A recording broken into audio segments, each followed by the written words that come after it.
spécialité des laboratoires médicaux consiste à réaliser des analyses de laboratoire, diagnostics préventifs et de dépistage des maladies en utilisant les dernières technologies de laboratoire. Le département de laboratoire est l'un des principaux départements dans le domaine médical où toutes les analyses et les échantillons médicaux sont traités.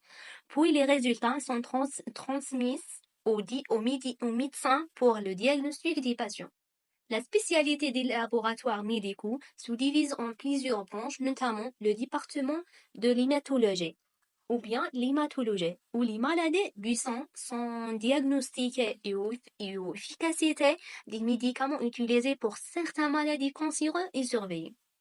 Deuxièmement, laboratoire de biochimie ou bien de biochimie, où sont effectuées des analyses pour évaluer le bon fonctionnement des organes du corps, tels que le foie, les reins, les pancréas, le corps, ainsi que pour mesurer les substances chimiques dans le sang et détecter les tumeurs. Troisièmement, laboratoire de microbiologie, qui comporte des tests sur la bactérie, les virus et les parasites. Quatrièmement, le département d'immunologie et de sérologie sont réalisés des tests immunitaires pour de nombreuses maladies qui examinent les anticorps et les antigènes. Cinquièmement, le laboratoire d'anatomie, pathologie et cytologie, où les tissus sont étudiés par examen microscopique du corps de tissus pour diagnostiquer les maladies telles que la peau, la grève et de foie et l'étude des cellules.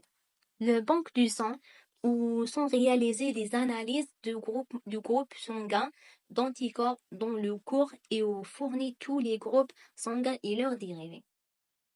Alors on va passer les organisations de laboratoire. Premièrement, le local de réception. Le local de réception est le point stratégique puisqu'il constitue le premier contact avec les patients. De plus, suppose regrouper de nombreuses fonctions dont la qualité d'exécution influe sur la fiabilité des analyses. La deuxième, la salle d'attente. Cette salle doit permettre une attente confortable pour toutes ces personnes. Selon les clients, il peut même être envisagé une zone d'attente spécifique pour les enfants. L'espèce de prélèvement, elle comprend une ou plusieurs salles du prélèvement et des toilettes qui s'ouvrent sur une espèce de répartition et non sur un lieu de passage visible des autres patients.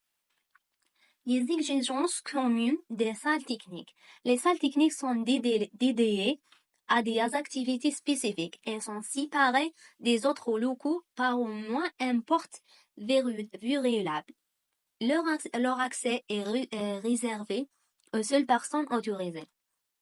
La salle de trait échantillon. Le trait et l'enregistrement des échantillons sont des opérations particulières importantes, ne se feront aucune erreur et nécessitent une grande concentration. Les salles techniques de microbiologie. La salle de microbiologie est localisée en fonction des paramètres suivants. À proximité forte de la salle de trait d'échantillon, en relation des proximités avec les salles de stockage, l'entreposage et déchets et la laverie.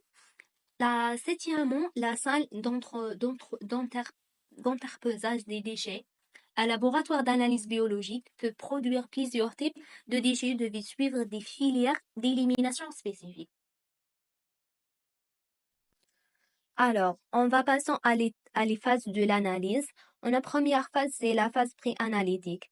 Le déroulement du processus qui se colle entre les prescriptions et l'analyse, appelée la phase pré-analytique, comporte la préparation du patient ou du matériel, l'acte du recueil d'un échantillon présentatif, sa conservation et son transport. La phase d'analyse permet de lister les résultats attendus en termes de fonctionnalité, de performance et de robustesse, de maintenance, de sécurité, d'extensibilité, etc. La phase post-analytique, elle est démarrée une fois que les analyses sont finies. Ensuite, un biologiste validera le résultat et l'échantillon sera stocké pendant un temps déterminé et puis éliminé. En conclusion, l'organisation d'un laboratoire médical est cruciale pour assurer les services de haute qualité précis et fiables. Cela implique la mise en place de procédures standardisées, la formation des personnels, la gestion efficace des échantillons et des données, le respect des normes de sécurité et de qualité. La communication entre les départements et une supervision rigoureuse, une organisation solide contribuait à garantir des résultats précis et fiables pour les patients. Et merci pour votre attention.